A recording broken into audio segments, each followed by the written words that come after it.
مجلس میں پرسرار سناٹا چھایا ہوا تھا۔ ہر دل میں خوف، رعب اور دبدبے کی کیفیت طاری تھی۔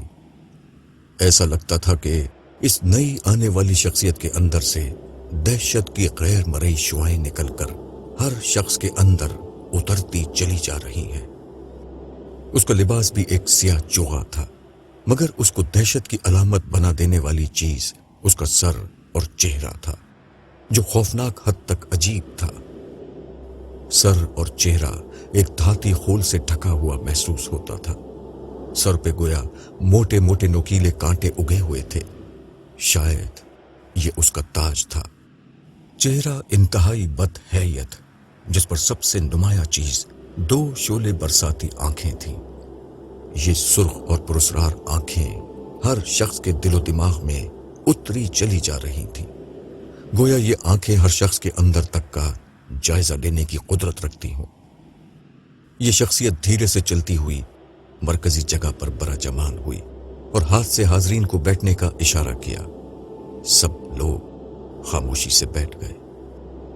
سوگویال نے سردار سے مخاطب ہو کر کہا، میرے آقا، آج ہم سب کو حاضر ہونے کا حکم ہوا ہے۔ ویسے تو آپ کا دیدار ہر حال میں ایک اعزاز ہے، مگر سب خیریت تو ہے؟ ہاں سوگویال، سب خیریت ہے، اس شخصیت نے عجیب سے لہجے میں جواب دیا۔ اس کی آواز میں ایک ناقابل بیان وحشت تھی۔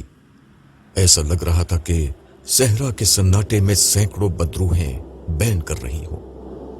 اس شخصیت نے جسے سوگویال نے سردار کے لقب سے پکارا تھا، تمام حاضرین کو غور سے دیکھنا شروع کیا۔ اس کی نظریں جس طرف اٹھتیں ایک تھر تھری چھوٹ جاتی، پھر اس کی نگاہیں منایوس پر آ کر ٹھہر گئیں۔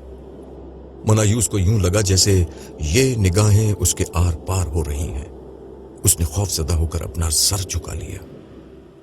خوش آمدید منایوس، سردار نے اپنے ٹھہرے ہوئے وحشتناک انداز میں منایوس کو مخاطب کیا۔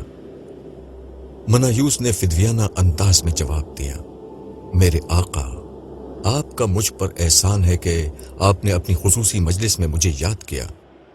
یہ میرے لیے زندگی کا سب سے بڑا اعزاز ہے۔ سردار نے اس کی بات پر دھیرے سے گردن ہلائی اور پھر حاضرین سے مخاطب ہو کر کہا، آج آپ سب کو یہاں بلانے کا مقصد ایک اہم معاملے پر اعتماد میں لینا تھا۔ یہ جملہ ادا کرنے کے بعد سردار کچھ دیر تک خاموش ہو گیا۔ حاضرین جو پہلے ہی متوجہ تھے، ان کے جذبہ تجسس کو خاموشی کے اس وقفے نے مزید بھڑکا دیا۔ وہ ہمتن گوش ہو کر اپنے سردار کے ارشادات سننے کے منتظر تھے۔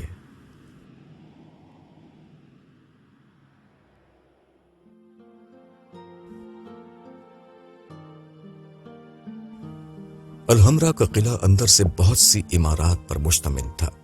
داؤد کے کہنے پر عبداللہ نے قلعے میں اپنے سفر کا آغاز قصر الحمرا کی مرکزی عمارت سے شروع کیا۔ بلا شبہ یہاں کے سنہرے در و دیوار، چھت اور ستونوں پر جو نقش بنائے گئے اور جو کمال خطاطی کی گئی تھی، اس کے حسن کو بیان کرنے کے لیے الفاظ ڈھونڈنا مشکل تھے۔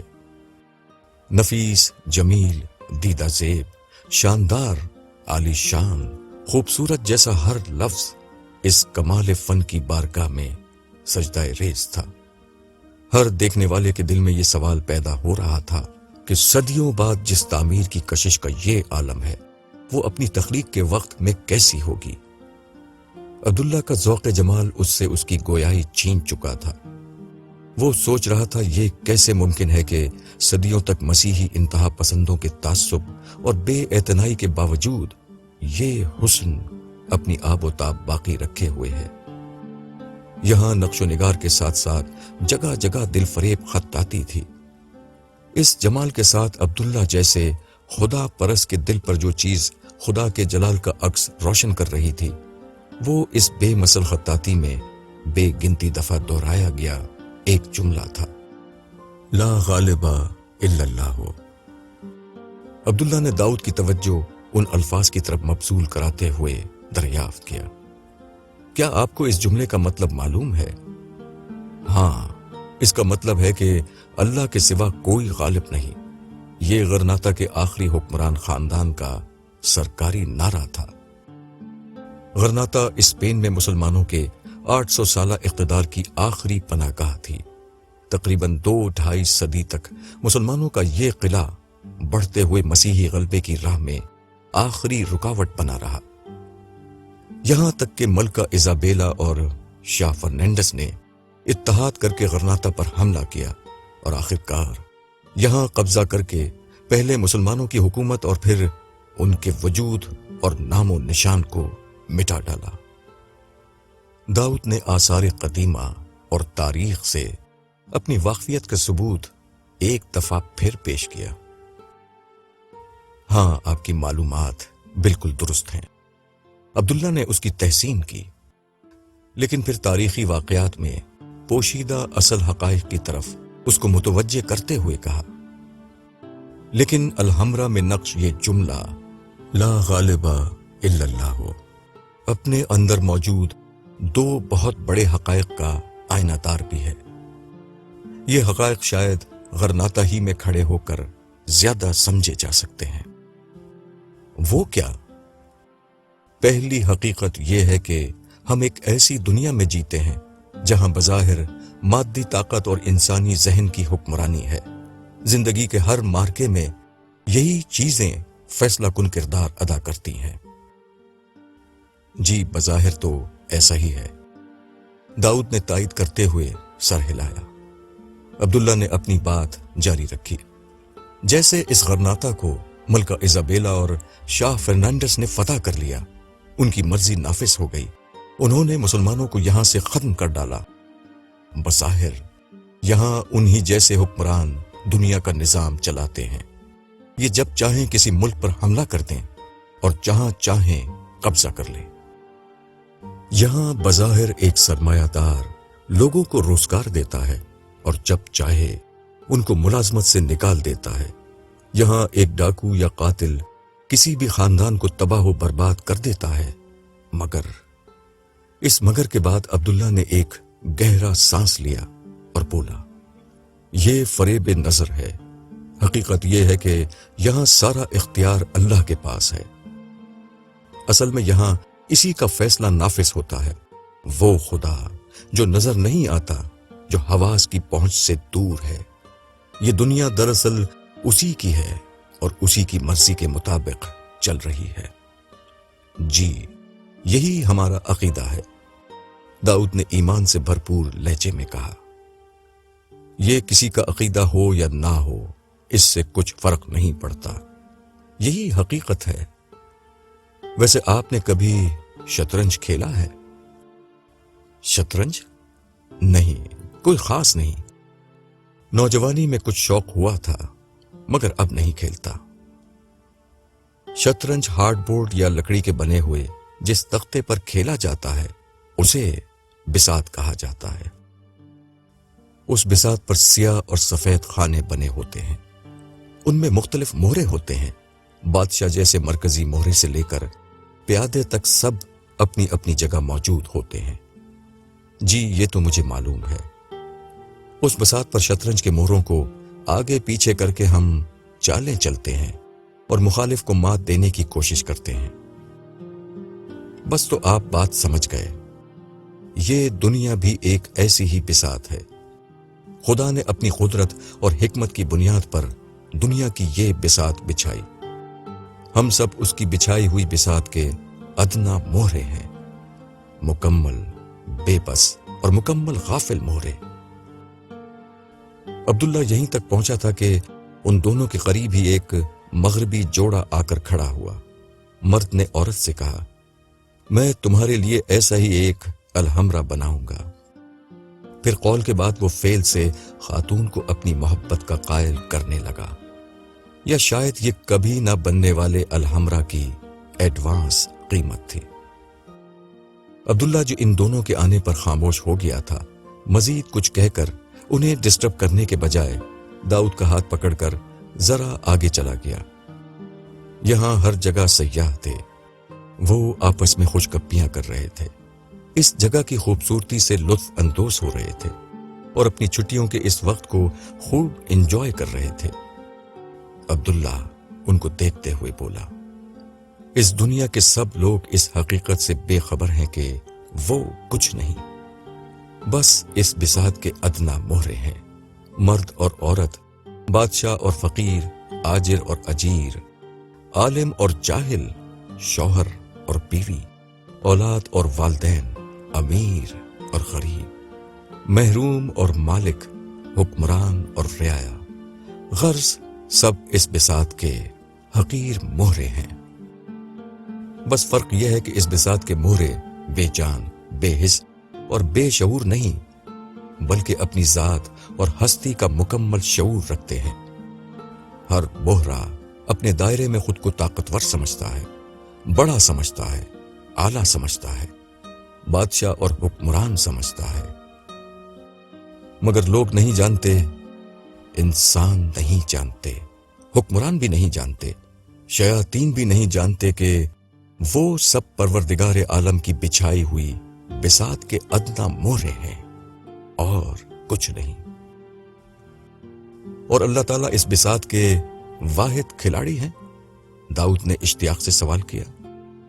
یہی دنیا اور شطرنج کا دوسرا فرق ہے۔ اللہ تعالیٰ کھیلنے کھلانے جیسی چیزوں سے بہت بلند ہیں، وہ تو اس بساط پر امتحان لے رہے ہیں۔ امتحان میں وہ اپنے پسندیدہ بندوں کو چن رہے ہیں، جن کو ہمیشہ باقی رہنے والی جنت میں اپنا قرب عطا کریں گے۔ لوگ سمجھتے ہیں کہ دنیا کا نظام وہ چلا رہے ہیں، وہ چالے چلتے ہیں، دوسروں کے فیصلے کرتے ہیں، اپنی مرضی نافذ کرتے ہیں، لیکن کے بعد عبداللہ نے ایک گہرا سانس لیا اور پھر کچھ رک کر بولا، لا غالب الا اللہ کا مطلب یہی ہے کہ اصل فیصلہ یہاں اللہ ہی کا نافذ ہوتا ہے۔ اس بساط پر صرف اسی کی مرضی چلتی ہے، یہی اس کی عظمت ہے۔ وہ اس بساط پر کہیں نہ ہوتے ہوئے بھی مکمل کنٹرول رکھتا ہے، اسی لیے وہ القہار ہے۔ لیکن اللہ نہیں تو پھر اس بساط پر کھیل کون رہا ہے؟ کھیل کن دو کھلاڑیوں کے بیچ ہو رہا ہے؟ یہ اس بساط کا تیسرا فرق ہے۔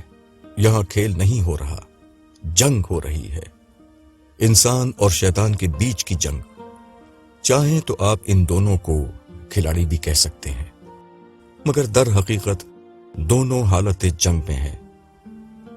لیکن سانحہ یہ ہے کہ اس کھیل کے ایک فریق یعنی انسانوں کی غالب ترین اکثریت کو معلوم ہی نہیں کہ وہ مستقل طور پر شیطان اور اس کی اولاد سے حالت جنگ میں ہے۔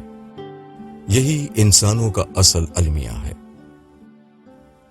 عبداللہ بول رہا تھا اور داؤد کو ایسا لگ رہا تھا کہ ایک بارش ہو رہی ہے جس نے فضا میں ہر طرف چھائے گرد و غبار کو دور کر کے زندگی کے اصل حقائق کو اس کے سامنے کھول دیا تھا۔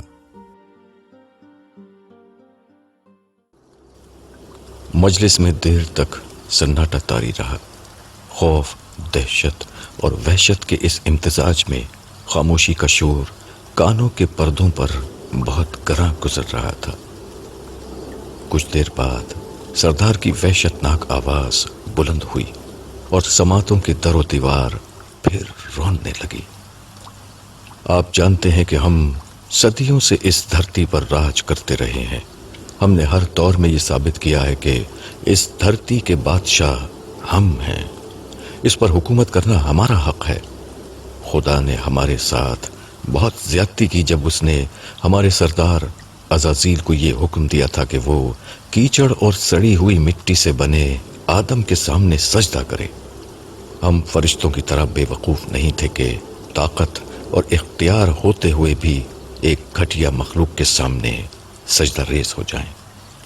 اس لیے ہمارے سردار نے خدا کے خلاف بغاوت کر دی۔ آپ لوگ بتائیے کہ عزت سے بڑی بھی کوئی چیز ہو سکتی ہے؟ سردار نے حاضرین کے سامنے ایک سوال رکھا۔ اس کی آواز میں تمکنت اور غرور کا عنصر بالکل نمایاں تھا۔ ہرگز نہیں، تمام حاضرین نے بیک وقت جواب دیا۔ سردار عزازیل نے جو کیا وہ بالکل ٹھیک تھا۔ ہاں، سردار عزازیل نے بالکل ٹھیک کیا تھا، لیکن اس کے ساتھ ہی عزت مآب عزازیل نے اپنی جان پر کھیل کر بہادری اور دلیری کی بے مثال تاریخ رقم کرتے ہوئے خدا کو چیلنج کر دیا۔ یہ چیلنج کیا کہ وہ ہمیں مہلت دے تو ہم ثابت کر دیں گے کہ خدا نے انسانوں کا انتخاب کر کے اس گھٹیا مخلوق کو ہم پر ترجیح دے کر ٹھیک نہیں کیا۔ اس کے بعد سے لے کر آج تک ہم نے صدیوں اور قرنوں تک اپنی بات کو سچا ثابت کیا ہے۔ ہم نے یہ ثابت کیا ہے کہ انسان خدا کا نافرمان ہے۔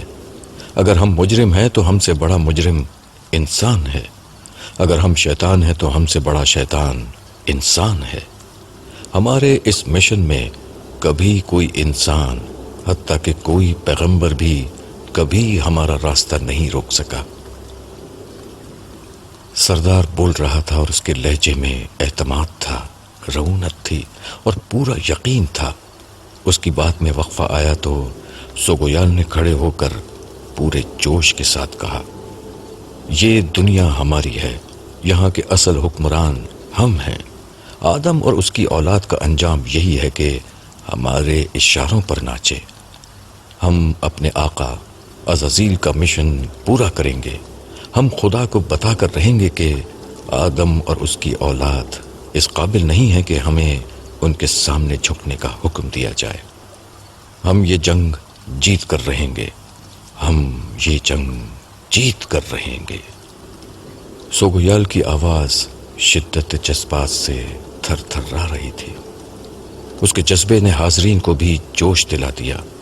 ان میں سے ایک نے زور سے نعرہ بلند کیا، سردار عزازیل کی جے ہو، سردار عزازیل کی جے ہو۔ تمام لوگوں نے پوری قوت سے اس کی تائید میں آواز بلند کی، سردار کی جے ہو۔ اس نعرے کی گونج کے ساتھ ایسا لگا کہ فضا میں زلزلے کی گڑگڑاہٹ بلند ہوئی ہے۔ کوئی انسان اس وقت وہاں موجود ہوتا تو خوف و دہشت سے اس کی روح پرواز کر جاتی، مگر اس تاریک صحرا میں نہ آدم تھا نہ آدم زاد، سوائے تاریکی اور دشت و بیاباں کی وحشت کے وہاں کسی اور چیز کا بسیرا نہ تھا۔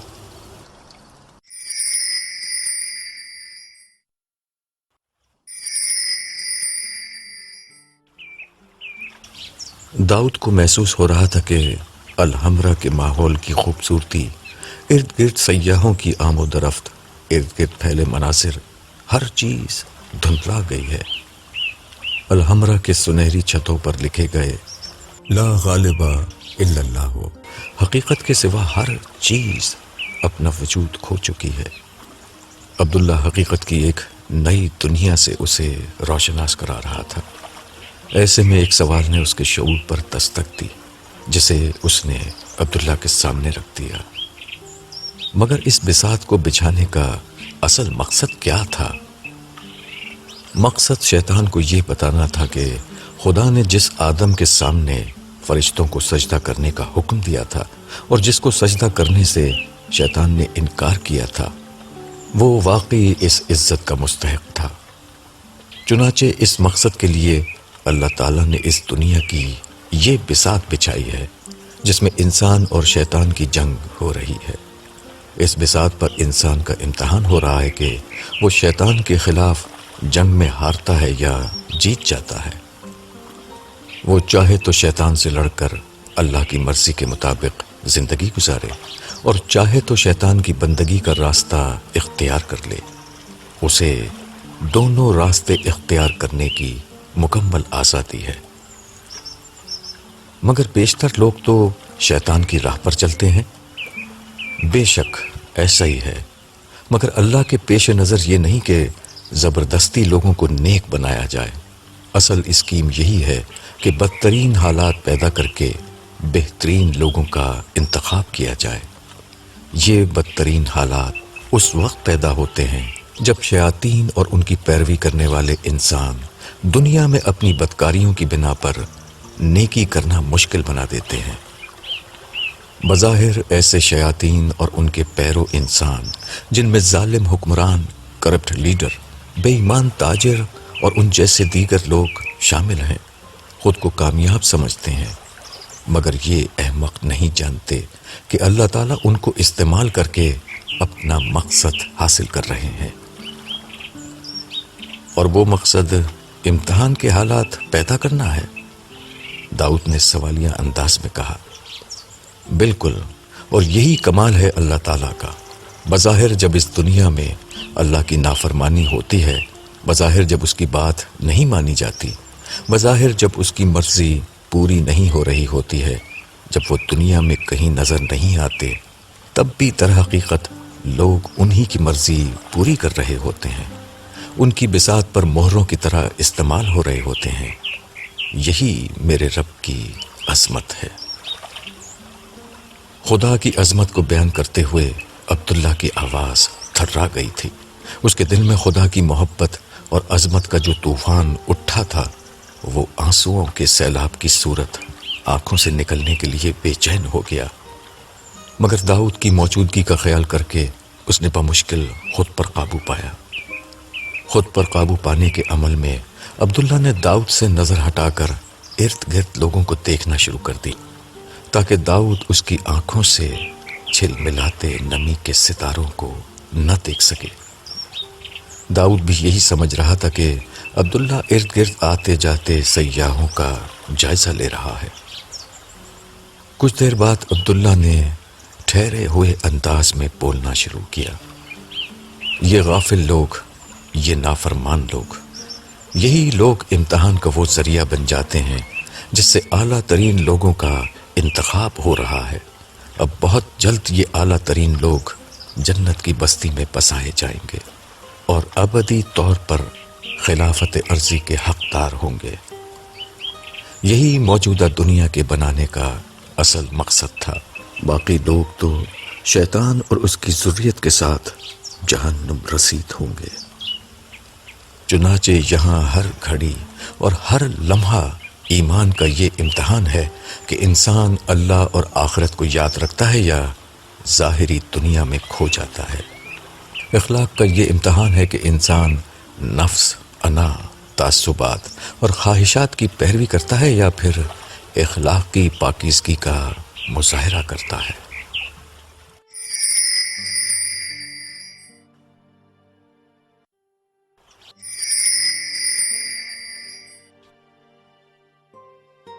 سارا، ذرا ٹھہرو، مجھے تم سے کچھ بات کرنی ہے۔ سمینہ نے چائے کی پیالی سارا کے ہاتھ سے لیتے ہوئے کہا۔ وسیع و عریض بنگلے کے سر سبز و شاداب لان میں بیٹھی ہوئی سمینہ بیگم خوبصورت شام کے ڈھلتے ہوئے سائے میں بیٹھی ہوئی تھی۔ ملازم ٹیبل پر چائے رکھ کر چلا گیا تھا۔ سارا، جو اپنی نگرانی میں چائے بنوا کر اندر سے آئی تھی، ساس کی چائے تیار کر کے جا رہی تھی کہ ساس نے اسے اپنے پاس بیٹھنے کے لیے کہا۔ گرچہ عام حالات میں سارا اسے اپنی خوش بختی ہی سمجھتی کہ ساس اسے ساتھ چائے پینے کے لیے بٹھائیں، کیونکہ شادی سے اب تک کبھی انہوں نے اسے اپنے برابر درجہ نہیں دیا تھا، کبھی اسے بہو سمجھ کر محبت سے بات نہیں کی تھی۔ تاہم اس وقت ان کے ساتھ بیٹھنا اس پر بڑا بھاری تھا، کیونکہ ان کے تیور بالکل اچھے نہیں لگ رہے تھے۔ اب ان کا حکم تھا، اس لیے وہاں بیٹھنا سارا کی مجبوری تھی۔ جی امی فرمائیے، کیا بات ہے؟ پہلی بات تو یہ ہے کہ مجھے امی نہ کہا کرو، میں تمہاری چچی ہوں، مجھے چچی ہی کہا کرو۔ یہ پہلے بھی میں تمہیں سمجھا چکی ہوں، مگر تمہیں ایک دفعہ کی بات سمجھ میں نہیں آتی۔ سمینہ نے بالکل کھردرے لہجے میں بغیر کسی لحاظ سے سارا کو تنبیہ کی۔ وہ دراصل چچی، میں تو آپ کی مرضی کے مطابق آپ کو چچی کہہ رہی تھی، مگر حمزہ نے ایک روز سن لیا تو وہ کہنے لگے کہ اس سے غیریت ٹپکتی ہے، تم امی کہا کرو، اس لیے میں آپ کو امی کہنا چاہتی ہوں، اگر آپ اجازت دیں تو۔ سارا نے وضاحت پیش کی تو سمینہ نے تیوری پر پل ڈال کر جواب دیا، ہاں تم دونوں میاں بیوی ایک دوسرے کی خوب مانتے ہو، وہ امی کہلوانا چاہتا ہے اور تم اس کے ذریعے سے اپنے نکھٹو بھائیوں کو ملازمتیں دلوانا چاہتی ہو۔ جانتی ہو تمہارے چچا شفقت کتنے ناراض ہو رہے تھے؟ نہ ان کی تعلیم ہے، نہ تربیت، نہ ان کو کچھ آتا جاتا ہے۔ خواہ میں شفقت ان کو ملازمتیں دلوائیں۔ سارا مجرموں کی طرح سر جھکائے بیٹھی رہی۔ سمینہ نے اپنی تلخ و تند گفتگو جاری رکھی۔ تمہاری ماں کو چاہیے تھا کہ ان کو اچھا پڑھاتی لکھاتی، یا ان لڑکوں میں خود کچھ صلاحیت ہوتی۔ نہ تمہاری ماں نے ان کو پڑھایا، نہ ان لڑکوں نے کچھ کر کے دیا۔ اب تم اپنا بوجھ میرے بیٹے کے ذریعے سے ہم پر ڈلوانا چاہتی ہو، یہ نہیں چلے گا۔ آج سمجھ؟ جی چچی سمجھ گئی، آپ ٹھیک کہہ رہی ہیں۔ دراصل ہمارے مالی حالات ایسے نہیں تھے کہ بھائیوں کو اعلیٰ تعلیم دلوا سکتے۔ امی نے تو سلائی کڑھائی کر کے ہم کو بمشکل تمام پڑھایا ہے۔ ہمارے گھر میں تو کھانے کو کچھ نہیں ہوتا تھا۔ پتہ نہیں جتنا پڑھ لیا وہ کیسے پڑھ لیا، سارا نے اداس لہجے میں جواب دیا۔ ہاں، غریب رشتہ داروں کا یہ بڑا مسئلہ ہوتا ہے۔ ان کے ساتھ جب بیٹھو سوائے اپنے دکھوں کے اور پریشانیوں کے ان کے پاس بتانے کے لیے کچھ نہیں ہوتا۔ ان کا بس نہیں چلتا کہ ہر وقت اپنی غربت کا رونا روتے رہیں کہ کہیں سے کچھ مدد مل جائے۔ اسی لیے مجھے یہ رشتہ اول دن سے پسند نہ تھا، مگر صاحبزادے کچھ سنتے ہی نہیں تھے۔ خیر، مگر اب دوبارہ کبھی یہ بات مت کرنا، نہ اپنے خاندان کے دکھڑے ہمیں دوبارہ سنانا، سمجھ گئیں؟ سارا کی شکل اتر چکی تھی۔ اسے اپنی ساس سے کسی مدد کی توقع تو ہرگز نہ تھی، مگر اتنی بے حسی کی امید بھی نہ تھی۔ وہ جواب میں اس کے سوا کچھ نہ کہہ سکی۔ جی چچی سمجھ گئی، اور ہاں، کل نبیہا گھر آئے گی، خالد بھی آئے گا۔ رات کا کھانا دونوں یہیں کھائیں گے۔ کھانا اپنی نگرانی میں اچھی طرح بنوانا، ملازموں پر نہ چھوڑ دینا۔ ہم رکھ رکھاؤ والے لوگ ہیں، دامادوں کی بہت عزت کرتے ہیں، ایسے ہی نہیں بھیج دیتے۔ سارا بہت اچھا کہہ کر خاموش ہو گئی۔ وہ اچھی طرح سمجھ رہی تھی کہ اس کی ساس اپنے داماد کی عزت افزائی سے زیادہ اس پر طنز کر رہی ہیں۔ اس کی ماں جمیلہ کے لیے یہ کیسے ممکن تھا کہ اس کے شوہر حمزہ کی اس طرح آؤ بھگت کرے جس طرح اس کی نند نبیہا اور اس کے شوہر خالد کی اس کے گھر میں کی جاتی تھی۔ سارا کے پاس خاموشی سے طنز کے اس تیر کو سہنے کے سوا کوئی چارہ نہ تھا۔